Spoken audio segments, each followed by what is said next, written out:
अस्सलामुअलैकुम नाज़रीन, शान टीवी की स्पीड न्यूज़ में आपका इस्तकबाल है। मैं अफरा जबीन, पेश है आज की स्पीड न्यूज़। बच्चों से खुलकर बात करने और घर से बातचीत का माहौल बनाने का वज़ीर-ए-आज़म नरेंद्र मोदी ने मुल्क को मशवरा दिया।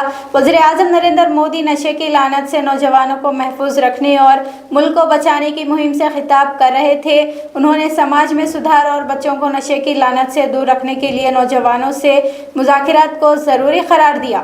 जो युवा नशे से लड़कर बाहर निकलते हैं वे कमजोर नहीं होते। जो नशे को परास्त करके निकला है ना, वो असली योद्धा होता है। समाज को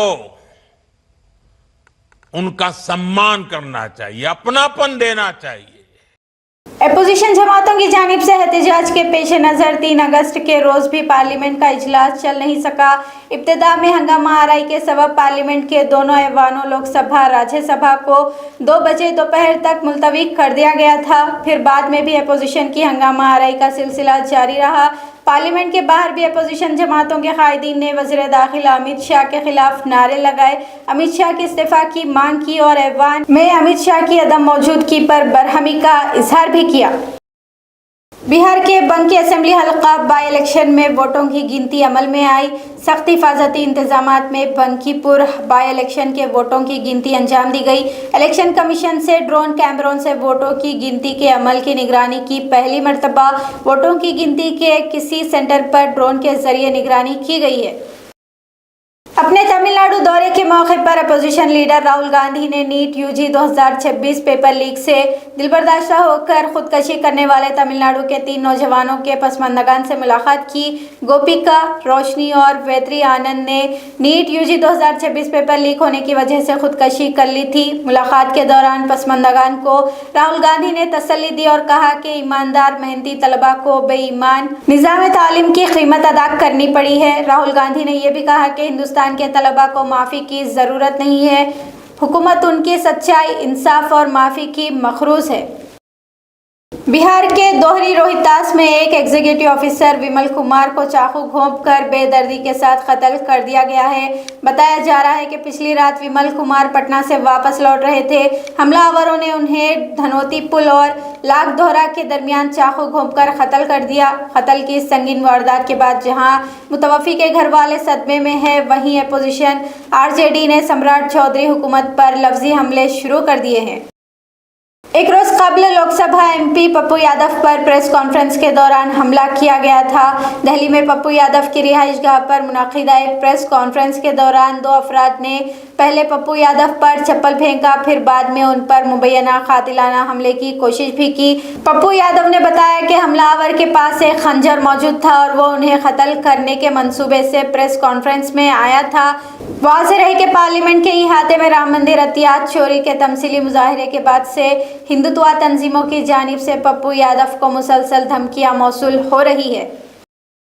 पार्लियामेंट के इहाते में राम मंदिर अतियात चोरी के तमसीली मुजाहरे पर दर्ज FIR का हवाला देते हुए समाजवादी पार्टी सरबराह और उत्तर प्रदेश के साबिक चीफ मिनिस्टर अखिलेश यादव ने कहा कि उस वक्त FIR क्यों नहीं दर्ज किया गया जब हनुमान जी की तौहीन की गई। बीजेपी की रैली में भगवान हनुमान जी को नाचाया गया। चीफ मिनिस्टर मगरबी बंगाल शुभेंदु अधिकारी ने गुस्ताख तस्लीमा नसरीन को हुकूमत मगरबी बंगाल की जानिब से एजाज़ पेश किया। तस्लीमा ने तकरीब से खिताब भी किया और कहा कि तस्लीमा को महज इसलिए निशाना बनाया गया क्योंकि उसने हमेशा बुनियाद परस्ती के खिलाफ बात की जो वो बचपन से देखती आ रही है। वाज़ेह है कि ममता बनर्जी हुकूमत ने 2007 में ममता बनर्जी को फौरी तौर पर मगरबी बंगाल छोड़ देने का हुक्म दिया था, मगर अब मगरबी बंगाल में बीजेपी इख्तियार में आने के बाद से तस्लीमा को फिर मगरबी बंगाल आने का मौका फराहम किया गया है। उत्तर प्रदेश में जारी कानवाड़ यात्रा के मौके पर जिले मेरठ के ADG भास्कर भानु ने बजाते खुद कानवाड़ियों पर फूल बरसाते नजर आए।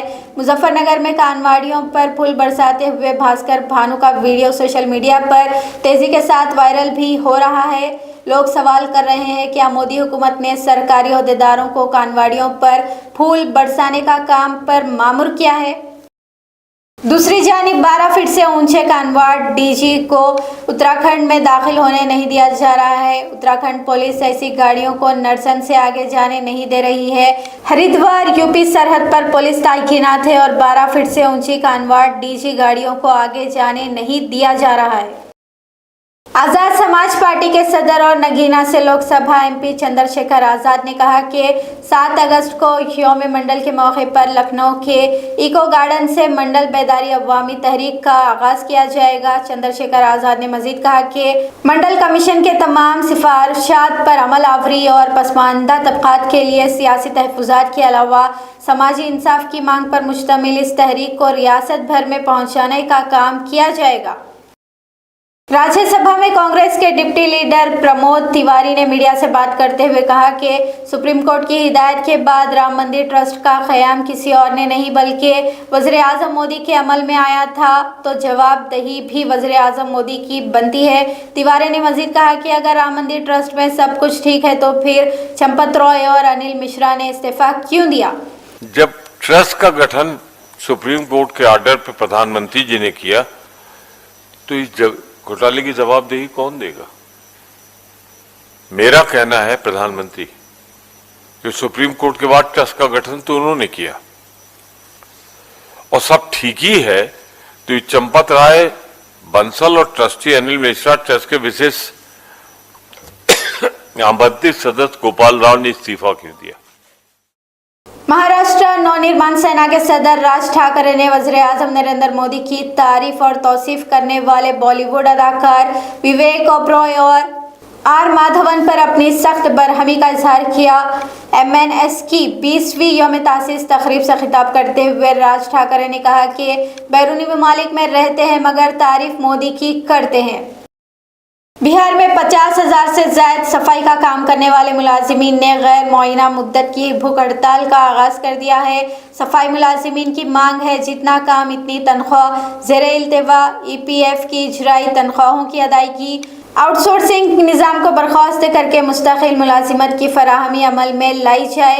एहतजाज करने वाले मुजाहिरीन का कहना है कि चीफ मिनिस्टर 7वीं जमात फेल है, इसी वजह से सफाई का मतलब समझने से कासिर है। दिल्ली के इंदिरा गांधी इंटरनेशनल एयरपोर्ट पर हुक्काम ने गांजे की एक बड़ी खेप पकड़ी है। आईजीआई इंटरनेशनल एयरपोर्ट के कस्टम ऑफिसरान ने गांजा और चरस की तस्करी का एक मुकदमा भी दर्ज किया है। हुक्काम की जानिब से इस मामले में मजीद तहकीकात भी की जा रही है।